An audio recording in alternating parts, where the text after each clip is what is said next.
ကဲဂီတချစ်တဲ့ညီကိုပေါင်းတော်ပါတယ်စိတ်နှလုံးချမ်းမြေ့ပါပြီဗျာအရင်မင်္ဂလာပါလို့နော်ကျွန်တော်ဂီတသမားဖြစ်တဲ့အတွက်မြင်တွေ့နေရတာလေအစီအမပြေတော့မပြောချင်လည်းနည်းနည်းတော့ပြောဦးပဲဗျာနော်ကျွန်တော်တို့ဒီမှာအဆူပြိုင်ပွဲပေါ့ဗျာအဆူပြိုင်ပွဲလုပ်တယ်ပေါ့ပြိုင်ပွဲလုပ်တယ်ဆိုရင်လည်းအဆူပြိုင်ပွဲ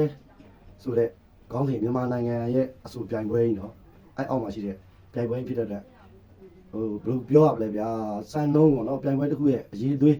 ပြည့်မီတဲ့စံနှုန်းဖြစ်ဖို့တော့ပြင်ဆင်ထားပြီးဖို့လိုမယ်ထင်ပါတယ်နော်ရှုထောင့်ဘောင်းဆိုပေါ့နော်အခုက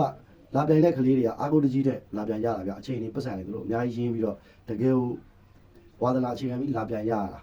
လာပြိုင်ရတဲ့အဲ့ကလေးတွေကိုကြတော့ဒီဘက်ကပြန်ပေးလိုက်တဲ့ဟာတွေကဟိုတန်းလေးကပေါ်ပေါ်ပဲပေါ်တော်တော်လေးပြန်ပေးတယ်လို့လေမြင်နေရတော့အဲ့ကလေးတွေစိတ်မကောင်းဘူးဗျနော်အဲ့ဒါလေး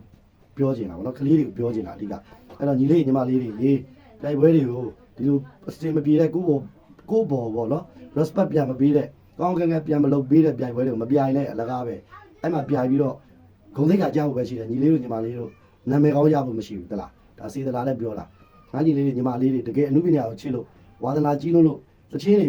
လောကနဲ့အမှုပညာလောကနဲ့ရောက်ချင်တယ်ဆိုလို့ရှိရင်အဆက်အသွယ်မရှိပြောအခုတက်လိုက်သလောက်ကူညီပေးမယ်အကောင်းပြောတာနော်အခုဒီထဲမှာဖုတ်တက်ပတ်လည်းရှိတယ်နော်ပြောအခုတက်လိုက်သလောက်ကူညီပေးမယ်အစင်မပြေတဲ့ပြိုင်ပွဲတွေမပြိုင်နဲ့ကိုပါစောက်ဘောဖြစ်နေပဲစောက်ဘောဆိုပြီးအပြောခံရလေပဲအပြောမခံတယ်ဒီလေးညီမလေးတချို့ရေးသွေးရှဲတွေအများကြီးပဲအရန်ဟိုဘယ်လိုခေါ်မလဲအချိန်ကြီးပေးဆက်ပြီးလာပြန်ရတာမတန်ဘူးညီလေးညီမလေးလားသူတို့အစီအပြေလှုပ်ရှားဖို့တော့ညီလေးညီမလေးတွေကိုအသုံးချနေတယ်လို့မြင်နေရတယ်နောက်ပြီးတော့ထပ်ပြောချင်တာမြန်မာနိုင်ငံဂီတအစည်းအရုံးဒီလိုပြိုင်ပွဲတွေလုပ်တဲ့အခါမှာမြန်မာနိုင်ငံဂီတအစည်းအရုံးမှာလည်းတာဝန်ရှိတယ်လို့ကျွန်တော်မြင်တယ်ဗျနော်မြန်မာနိုင်ငံရဲ့အောက်မှာလုပ်တဲ့ခေါင်းစဉ်အောက်မှာရှိတဲ့ဒါပြိုင်ပွဲကြီးဗျအစူပြိုင်ပွဲတိုင်းတစ်ပါးတို့ဟလာအိန္ဒိချင်းနိုင်ငံကကြည့်ရင်တော့စောက်ဘောပါကွာလို့ပြောခံမဲ့အကွက်မျိုးမဖြစ်အောင်မြန်မာနိုင်ငံဂီတအစည်းအရုံးအနေနဲ့ကပြိုင်ပွဲတစ်ခုအစူပြိုင်ပွဲကြီးလုပ်တော့မယ်ဆိုရင်ဘလို့စံနှုန်းပြေဝကဒိုင်းတော့လကောက်ပရက်ဆန်နာတော့လကောက်နော်ကျန်တဲ့ရှူတော့ဘောင်းဆိုမှာပေါ့နော်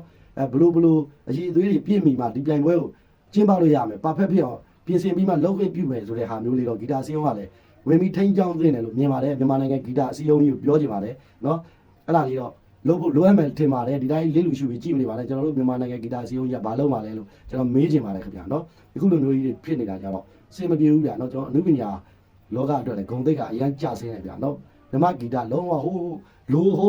ပါဟိုအောက်ထိထိုးဆင်းသွားလိုက်မယ်နော်ကျွန်တော်တို့ဓမ္မဂီတကဘာကိုအဆင့်မီဘူးပြောနေဒီလိုဟာလေးကြီးပဲဖြစ်နေလို့ရှိရင်ကျွန်တော်တို့ဒီအရှိတော်အာရှမာတွေကိုဓာတ်လပိုင်းလိုက်ပြီးတော့ချက်ဘလို့ဖြစ်နေတဲ့သမိုင်းတွေဖြစ်သွားတော့မယ်နော်အဲ့တော့အဲ့လိုမျိုးတွေမဖြစ်အောင်လည်းမြန်မာနိုင်ငံဂီတစည်းရုံးအနေနဲ့ဝင်ရောက်ထိန်းကျောင်းပါအောင်လို့နော်အဲ့တော့အချင်းပြိုင်တဲ့ညီလေးတွေညီမလေးတွေလည်းစဉ်းစားပါပေါ်တော်ပြိုင်ပွဲတွေမပြိုင်ပါနဲ့ငါညီလေးညီမလေးတွေအရေးအချင်းတွေအတွက်သိခါလဲကြတယ်လို့အချိန်တွေကုန်ပတ်စံတွေကုန်ပါတယ်လို့နော်မိပညာအတွက်တချင်းတွေလှုပ်ချင်တယ်ဆိုရင်ပြောပါကိုတက်နိုင်တယ်လို့ကူညီပေးမယ်ဒါတကယ်ပြောချင်းဖြစ်ပါတယ်နော်ပေါ်တော်ပြိုင်ပွဲတွေလည်းပြိုင်နေတဲ့ညီလေးတို့ရေကို respect ပြန်မပေးတဲ့တေချာပြန်မလုပ်ပေးတဲ့ပြိုင်ပွဲတွေပြိုင်နေပါနဲ့လို့နော်အဲ့ဒါလေးပြောချင်ပါတယ်တချို့ပြိုင်ပွဲတွေလည်းလှုပ်ရှားမယ်ဆိုရင်လည်းခင်ဗျားတို့တခြားနည်းနဲ့တချို့ပြိုင်ပွဲတွေပေါ့ဗျာလှုပ်ရှားရပါ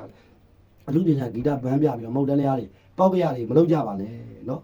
ကလေးတွေလည်းစင်ကျင်ကြပါလို့ဒါလေးပဲပြောချင်ပါ